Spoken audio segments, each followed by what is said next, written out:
नवरात्रि व्रत कथा। चैत्र मास के शुक्ल पक्ष सुद की प्रतिपदा से नवमी तक और आश्विन मास के शुक्ल पक्ष सुद की प्रतिपदा से नवमी तक नवरात्रि मनाई जाती है। इस प्रकार वर्ष में 2 बार नवरात्रि मनाई जाती है। इसमें नवदुर्गा का पूजन अर्चन, घट स्थापना, व्रत, गरबा आदि द्वारा उत्सव मनाया जाता है। नवदुर्गा के 9 स्वरूप है। प्रथम स्वरूप शैलपुत्री का पूजन अर्चन प्रथम दिन, दूसरे दिन दूसरा स्वरूप ब्रह्मचारिणी का, तीसरे दिन तीसरा स्वरूप चंद्रघंटा का, चौथे दिन चौथा स्वरूप कूष्मांडा का, पांचवें दिन पांचवां स्वरूप स्कंदमाता का, छठे दिन छठा स्वरूप कात्यायनी का, सातवें दिन सातवां स्वरूप कालरात्रि का, आठवें दिन आठवां स्वरूप महागौरी का और 9वें दिन 9वां स्वरूप सिद्धिदात्री का पूजन अर्चन होता है। कुछ लोग अंबाजी का पूजन अर्चन करते हैं। यह व्रत करने वाला नवदुर्गा, जगदम्बा, अंबाजी या अपनी कुलदेवी की स्थापना करता है। जहां प्रतिपदा के दिन कुलदेवी की स्थापना करनी हो, उस स्थान पर मिट्टी और गोबर का लेप करें। वहां एक पाटे पर लाल वस्त्र बिछाकर उस पर चावल रखने के बाद उस पर कुलदेवी की मूर्ति या छवि की स्थापना करें। फिर 9 दिनों तक अखंड दीपक जलाया जा सकता है। स्थापना के सामने मिट्टी की चौकोर वेदी बनाकर जौ बोएं। प्रतिदिन प्रातःकाल कुलदेवी का पूजन करें। शाम को आरती थाल करें। जौ की भी पूजा करें। व्रत कथा पढ़ने के बाद एक समय भोजन करें। अंतिम दिन हवन होम, कुमारिका पूजन करें। परंतु व्रत करने वाले को केवल कुलदेवी पूजन और घट, कलश पूजन ही करना चाहिए तथा व्रत कथा पढ़नी चाहिए। रामनगर में शिवशंकर नामक एक ब्राह्मण रहता था। वह दुर्गा का भक्त था। उसकी एक पुत्री थी जिसका नाम सुमति था। वह भी पिताजी की तरह प्रतिदिन माँ दुर्गा की पूजा करती थी। एक दिन सुमति अपनी सखियों के साथ खेलने गई और भगवती का पूजन करना भूल गई, जिससे उसके पिता क्रोधित हो गए और उसे कहने लगे, मैं तेरा विवाह किसी कुष्ठ रोगी से करवा दूंगा। पिता के ये वचन सुनकर सुमति बोली, हे पिताजी, मैं आपकी कन्या हूं और आपके अधीन हूं। आपकी इच्छा हो वहां मेरा विवाह कर सकते हैं। मेरे भाग्य में ऐसा ही लिखा है। अपनी पुत्री के ऐसे वचन सुनकर ब्राह्मण और अधिक क्रोधित हो गया।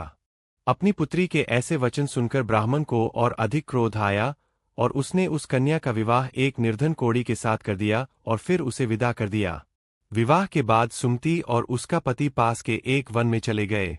वहां उन्होंने एक झोपड़ी बनाकर रहना शुरू किया। वहां सुमति भगवती की पूजा पाठ करने लगी। वह कष्ट से दिन बिता रही थी। तभी एक दिन भगवती प्रकट हुई और उसे दर्शन दिए और कोई वरदान मांगने को कहा। इससे ब्राह्मणी बहुत प्रसन्न हुई और भगवती के चरणों में गिरकर फूट फूट कर रोने लगी और माताजी से पूछा, आप कौन हैं और आप मुझ पर किस कारण से प्रसन्न हुई है, यह कृपा करके मुझे बताइए। ब्राह्मणी के वचन सुनकर माताजी बोलीं, मैं माघ शक्ति हूं। मैं तुम्हारे पूर्वजन्म के पुण्य के प्रभाव से प्रसन्न हूं। मैं तुम्हें तुम्हारे पूर्वजन्म का विवरण बताती हूं, वह तुम सुनो। तुम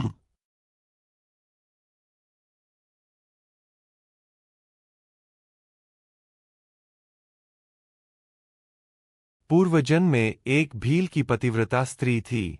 एक दिन उसके पति भील ने चोरी की।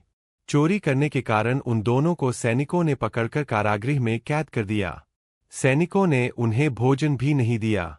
इस तरह नवरात्रि के दिनों में उन्होंने न तो कुछ खाया, न पानी पिया। ऐसे 9 दिनों तक वे भूख प्यास से पड़े रहे। इससे अनजाने में ही उनसे नवरात्रि के 9 दिनों का व्रत हो गया। हे ब्राह्मणी, उन दिनों में जो व्रत हुआ, उसके प्रभाव से प्रसन्न होकर मैं तुम्हें मनचाहा फल देने आई हूं। तुम्हारी जो इच्छा हो, वह मांग लो। माताजी के वचन सुनकर ब्राह्मणी बोली, यदि आप मुझ पर प्रसन्न हुई है, तो कृपा करके आप मेरे पति के कोढ़ को दूर करें।